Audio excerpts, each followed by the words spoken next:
Zohran Mamdani is touted to potentially win the New York mayoral race. He may be the first leftist mayor in New York's modern contemporary history. Now, this is extraordinary on many accounts because despite the abysmal failure of the Democratic Party, in the same way that the Labour Party in the US are abysmally, self-destructive by mere virtue of just not speaking to people, not addressing their everyday concerns in a way that is meaningful, one in a way that is, penetrates the collective consciousness. He did, he really does not hold back on this kind of like this centrist sensibility whereby you cannot, talk about taxing the rich too much for, it may offend your corporate donors. And of course, he is hugely grassroots funded. In fact, he's all grassroots funded, and that gives him the free license to really talk on behalf of the people by the people. And in the same light, he, of course, like Jeremy Corbyn, he speaks to the everyday concerns of people, the bread and butter issues. He also has, like Jeremy Corbyn, the intelligence to assess the right-wing smear campaigns and flip it on its head. Obviously, he is not a younger Jeremy Corbyn. For better, actually. Even though Jeremy Corbyn is one of my heroes, he's a man of great, principle. This is a man who's been consistent. This is a man who's been, deeply fought for the underdog.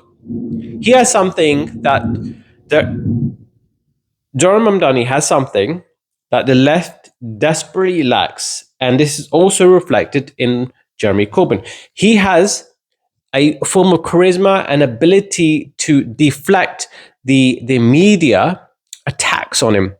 The whole media infrastructure, by mere virtue of the fact that he's owned by billionaires, for the large part, just learn about CBS, for example. Its media department is now headed by Barry Weiss, somebody who lacks the intelligence to be able to read the back of a cereal box. This is somebody who's only gotten to where she is by mere virtue of nepotism, and that she is aligned with the Zionist propaganda machine. Of course, she's been propagandizing and pushing the self-victimization narrative that quite often Zionists like to pursue, because, of course, they constantly need to center themselves. Because, of course, the elephant in the room is that Israel itself, its own existence depends, its predicament depends on the subjugation, the disempowerment, the ethnic cleansing of the indigenous Palestinians that live there.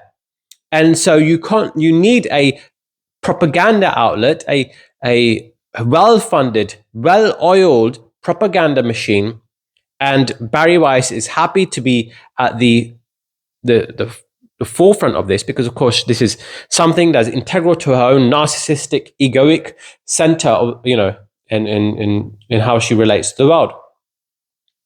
And these people lack nuance. These people lack spiritual integrity. These people are about self-preservation and preserving what they perceive as their own particular tribe, as opposed to, on the other hand, Zohran Mamdani and other progressives like Jeremy Corbyn in the past, who are about universal suffrage, universal uplifting of the downtrodden, not just people of your own specific tribe. And of course, the Zionists will always talk about the fact that they're all about, liberal values, about universalism. But when the rubber hits the ground, they believe that they are superior to the other tribes. This is well documented in the way that they support a genocidal regime that is built on the dehumanization and subjugation of the Palestinians. It's a completely different worldview in which they can justify the blaring, the literal playing of crying babies on loudspeakers from flying drones so as to pull people out of their homes in Gaza and to shoot them down. This is it is so dehumanizing. It is so inhumane that it can only blacken one's heart. And yet there is lots of money put into this project. Just look at Larry Ellison, the CEO of Oracle, who spent a lot of money to try and grab the freedom of speech from the throats of everyday TikTok users, and to effectively try and stem the grassroots flow of movement and the political power that the next generation has. So this is something that people like Jeremy Corbyn, and of course right now Zohran Mamdani, have to deal with. This is the intense, upwards, relentless struggle against this power for the sake of power and this dehumanization of tribal identity politics, the racial supremacy of the Zionist project, the racial supremacy of the Western, imperial project. Of course, Zionism is very much in the shadow of the British American Western policy, whereby they can happily go for bombing the entirety of nations just to exert its geopolitical and, I would say, futile efforts to try and rein in any resistance. Because of course you're just going to, if you try and batter the people will rise. And the Israelis know this. This is why they want to remove the Palestinians from the Gaza Strip. This is why, in amidst a ceasefire, they are bombing tents in Gaza. They're bombing, and these are not just, just small bombs. These are bombs that are specifically designed to just shatter the environment. They locate a specific target in mind, and of course, there's no evidence to back whether it is legitimate or not. They pinpoint and they, with the shock waves, they destroy the local environment, therefore rendering the local population, in a severe state of injury, and therefore, it can only. This can only be a consequence of a racial supremacist project that does not deem the Palestinians as worthy of existence, and they can constantly, center themselves in their own victimhood, and they can constantly try and emotionally manipulate people. They can constantly try and cancel the people, but the truth will always win. The truth will always win, and. People like to use this talking point, facts, don't care about your feelings, like Ben Shapiro. But these people don't care about the facts. Ben Shapiro doesn't care about the facts. And it shows. They constantly want to cancel. They constantly want to destroy. And there's no open dialogue. There's no assessment. There's no inner contemplation with regards to their own racist supremacist bias. Something that has to be looked at, and this is not amongst all Jews. This is amongst a certain right-wing, captured group of people within the collective that reflects a very insidious way of looking at the world.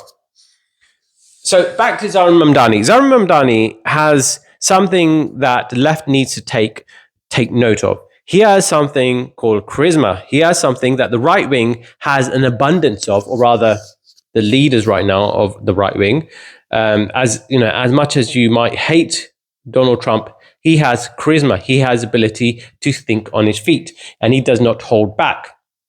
This cannot be said for people like Joe Biden, Keir Starmer, all these incredibly, they may have principles and policies that are not as severe or as destructive as Donald Trump, but because it is so clear that they are so tight-lipped, they are so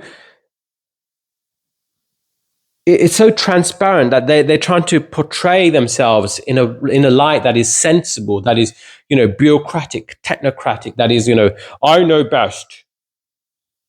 But in the end, what happens is that they just seem artificial. They do not seem authentic, and people crave authenticity. People also crave somebody who can relate to them, from the ground. It's not somebody who, in response to the right wing swing, regards to the tying of flags everywhere, which doesn't do anything in any material conditions. Keir Starmer will follow that train and stick flags on his background, and people will readily notice that he's just copying them effectively. But why would you support a man who is merely a temu copy of the right wing when you could follow the right wing instead?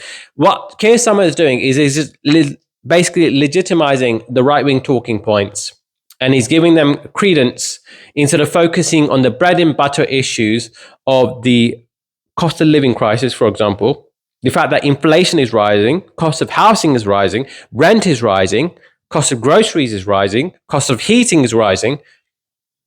Then people have no connection to their communities because it is so divided by this destructive neoliberal culture of just everyone, has to pull themselves up by the bootstraps.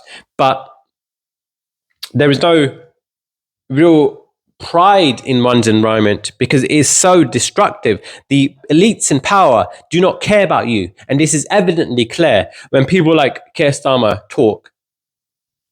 They lack humanity. They lack the dynamism you would expect from somebody who speaks their mind, speaks that from their heart.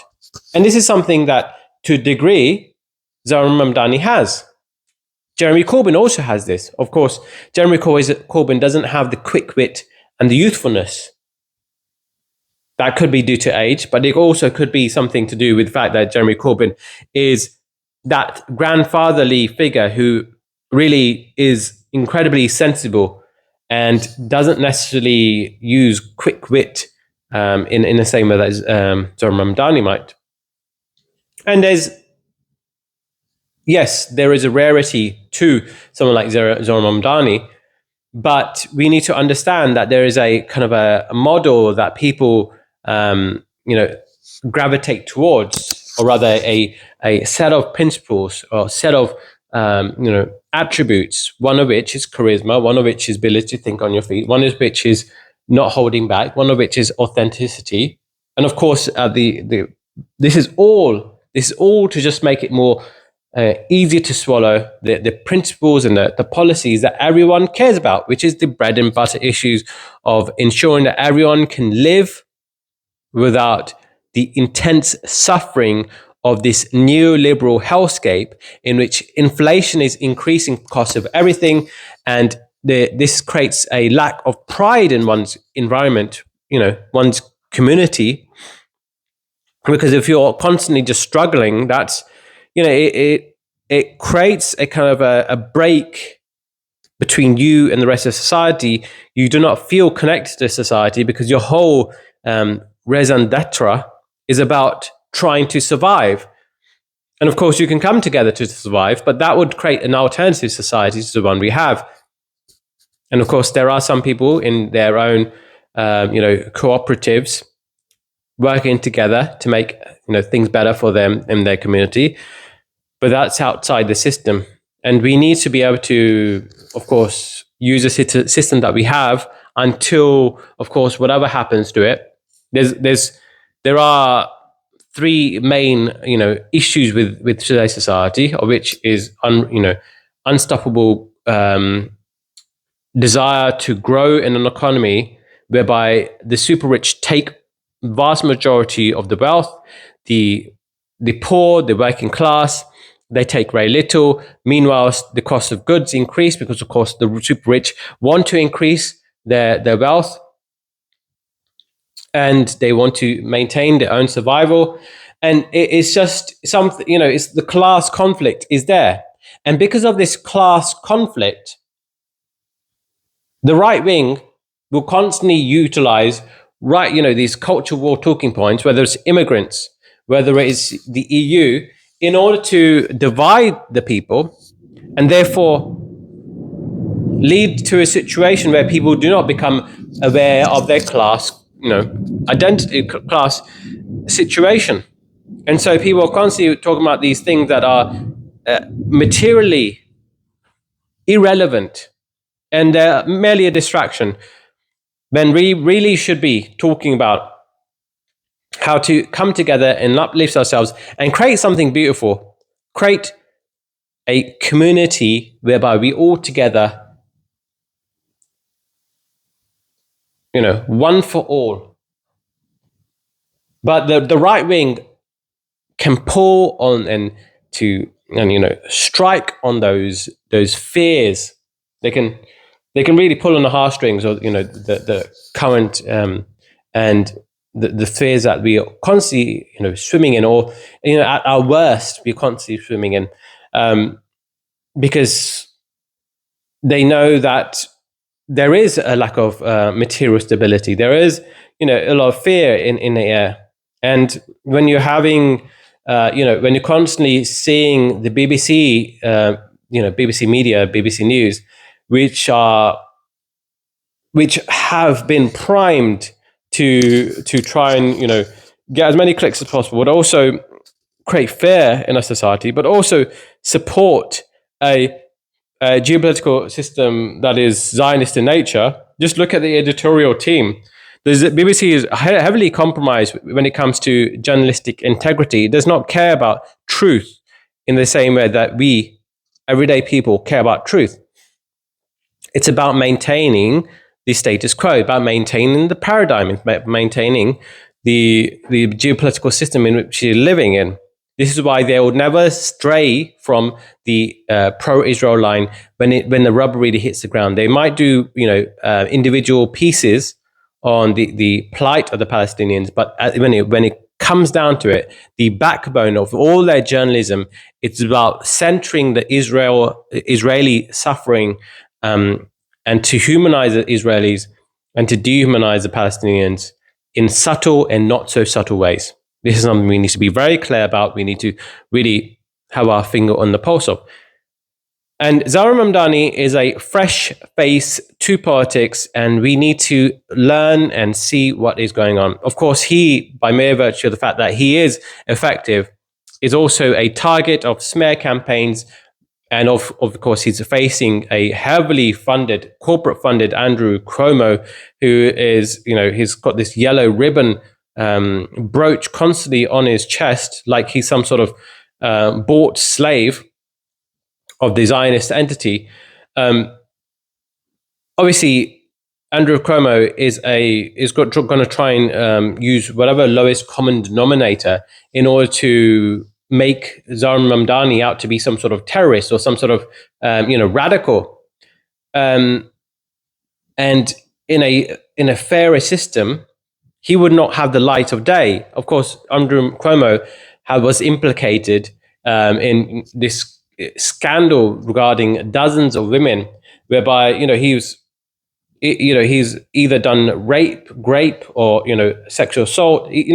This is not a good person. This is the scum, a piece of, but also reflective of our political system, in which the people who want power, they lack the qualities that are necessary to act as a representative of the public. They are there for themselves, there for the power. They want to be seen as great. They want to be seen as moral.